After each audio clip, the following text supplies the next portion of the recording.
Bonjour à tous, aujourd'hui on a une nouvelle vidéo sur les pronoms relatifs simples. Donc simple parce qu'il y a des pronoms relatifs aussi composés, simple one word, like qui, que, dont, ou, composés, des pronoms relatifs qui sont composés avec des prépositions, comme auquel, duquel, à côté duquel, sur laquelle, ainsi de suite. Donc d'abord, le pronom relatif, ça sert à quoi? Ça relie deux phrases ou deux éléments de phrase. Et la proposition relative reprend le nom pour éviter la répétition. The pronoun relative, the relative pronoun related to sentence, it relates to sentence and avoid us to repeat the same word. Exemple, j'ai un ami, cet ami est pilote. We can say in one sentence, j'ai un ami qui est pilote. I have a friend who is pilot. Alors, comment je peux savoir quel pronom relatif à utiliser? How can I know which relative pronoun I should use? Donc, ça dépend essentiellement de la fonction du nom dans la proposition. It depends on the function of the noun that I'm going to replace with the relative pronoun, whether it is sujet, complément d'objet direct, complément de nom, ou bien complément de lieu ou de temps, complement of tense or place. On commence avec qui remplace un sujet. It replaces always a sujet. The sujet can be un nom ou un pronom. Exemple, Hamad a un frère qui habite à New York. Since qui is subject, so it is before a verb. Habite is a verb, so qui is the subject of the verb habite. Ça peut être utilisé avec une personne ou une chose. We can use it with an object or a person.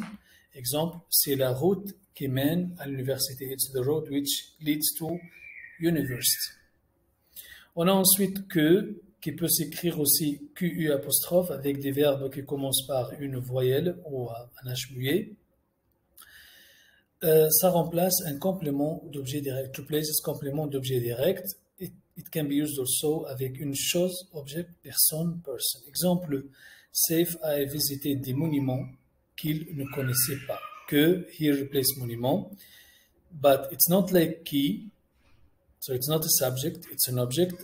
That's why it comes before another subject. Il, it's a subject. La femme que tu vois au bureau travaille comme secrétaire. Que ici, c'est un pronom relatif, complément d'objet direct.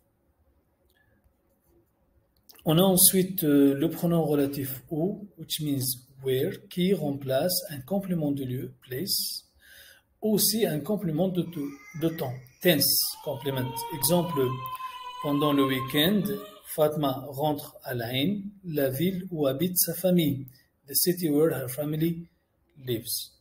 Exemple 2, on a pris cette décision le jour où on est arrivé à Dubaï. We have taken this decision the day where we reached to Dubaï.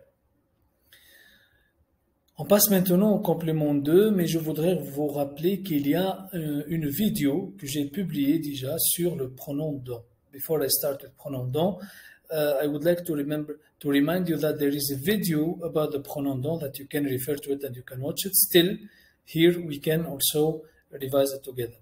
Alors, don remplace un complément de nom. It replaces a complement of noun. Exemple, je te présente Salha. La fille de Salha habite à Sharjah. Je te présente Saleha, dont la fille habite à Sharjah. Don remplace un nom accompagné d'un possessif, a noun with a possessive pronoun. Exemple, voici Tarek, son frère est footballeur. Voici Tarek, dont le frère est footballeur. Don remplace aussi un complément de verbe ou d'une expression avec avoir. Avoir peur, avoir besoin de, avoir envie d'eux, ainsi de suite. Exemple, tiens, voici l'appareil dont je t'ai parlé hier. Voici l'appareil, je t'ai parlé de cet appareil hier. Mon père achète les objets dont il a besoin. Finalement, vous avez un exercice. Vous allez bien sûr réviser les règles encore une fois et compléter les phrases suivantes par le pronom relatif qui convient. C'est fini pour cette leçon. Merci beaucoup de votre attention et à bientôt dans une autre vidéo.